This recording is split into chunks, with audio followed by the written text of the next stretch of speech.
Hello, everyone, and welcome to your Saturday Evening Post Week in Review. We are back at Meadowsville Brewing with another week of news for you from the Saturday Evening Post. My name is Chris Wakefield, and I'm the marketing manager for the Saturday Evening Post. I'm Nicholas Gilmore, and I'm a staff writer at the Post.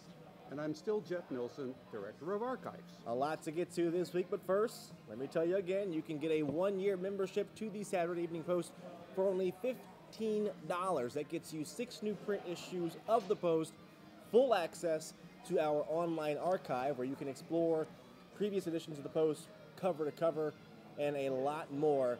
Only $15 a year. SaturdayEveningPost.com/subscribe. Okay, we're going to jump into it head first. Big week in news and in media with these mail bombs being sent all over the country to CNN, politicians, Barack Obama. Jeff, you have a piece up over at SaturdayEveningPost.com right now that talks about the history or some history of mail bombs and political violence in America.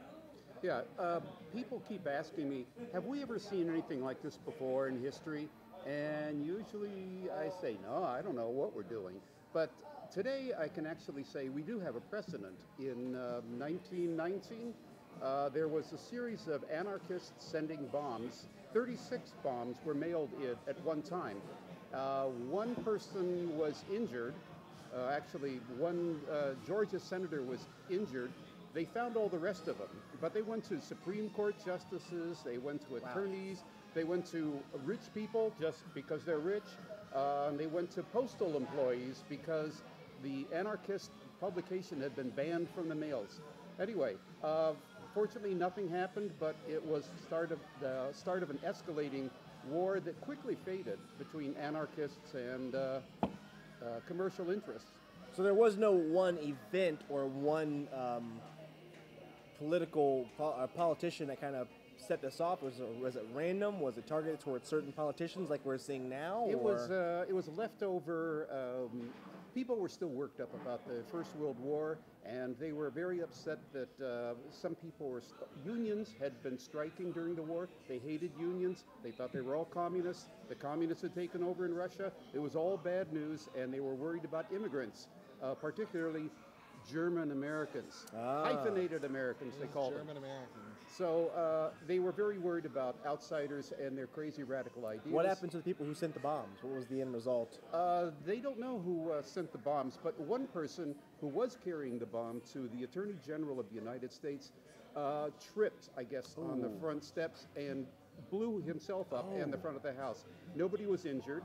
But the Attorney General, who had been kind of moderate up to that point, said, that does it, rolled up his sleeves and got all nasty on them and started rounding up hundreds of people he considered to be radicals, hoping to export them, to forcibly send them to Russia. Wow. So you can read Jeff's piece over at SaturdayEveningPost.com. Very timely. Another piece you have over at the website is America's constant pursuit of utopia. Have we ever reached it? Will we ever reach it? Well, the Founding Fathers thought this was supposed to be a utopia. It was the product of enlightenment. We had democracy. We had enlightened, educated people voting. How could it possibly go wrong? How could it possibly go wrong? Anyway, it's interesting because we run through a list of some of the famous utopias, and two things I've noticed. They tend to end badly, and they tend to be usually the brainchild of one person. And when that person is gone, most of the utopias fall apart. Do you have your own personal utopia you seek out, or I mean, that kind of is broad of what's the meaning of life, Nick? I've always looked back to the '60s group from LA. They were, I think, vegans. They kind of followed this one older leader. There was a documentary about them recently. Okay. It wasn't Jim Jones, was it?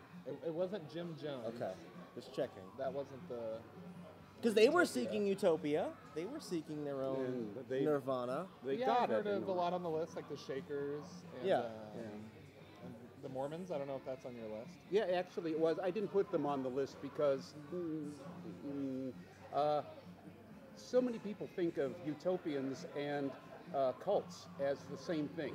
Right. And it's sort of a pejorative, and I didn't want to include the Mormons in them because they're way too big. to be cult. Well, and I wouldn't even say they were seeking utopia so much as just running from persecution. They just want to be right? left alone. They just want people to leave them alone. Speaking of the 60s, you have a piece coming up really soon about 60s conglomerates in America.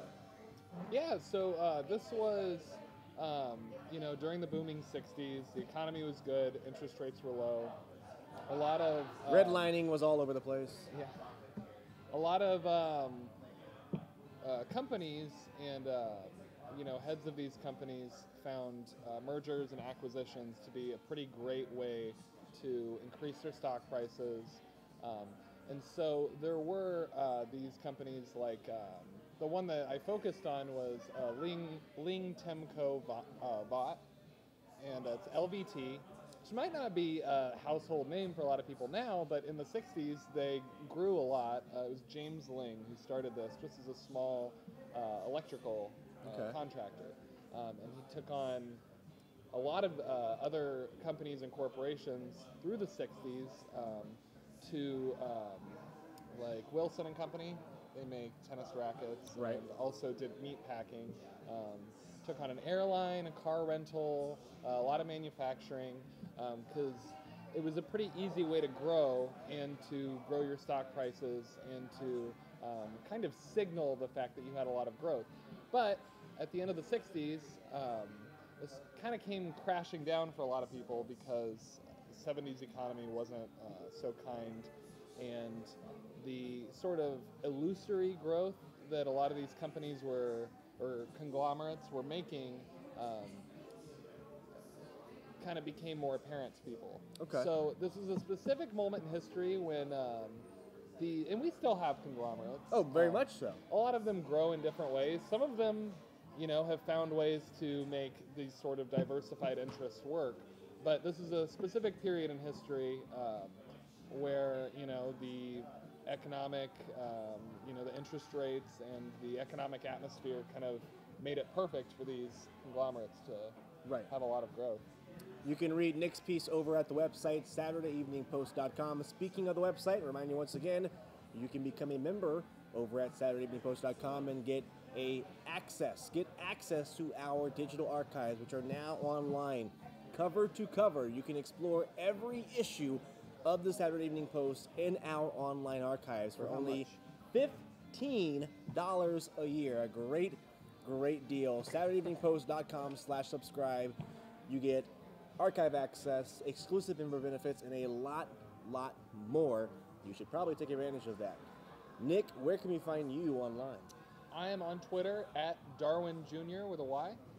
I'm at Twitter at Jeff Nilsson with 2 S's, 2 N's, 1 L, 1 I. And you can find me at Wakefield Report, and you can find the post everywhere online at Saturday Evening Post. Write in with your comments to us. That's all we have for this week from Minnesota Brewing. We will see you all next week.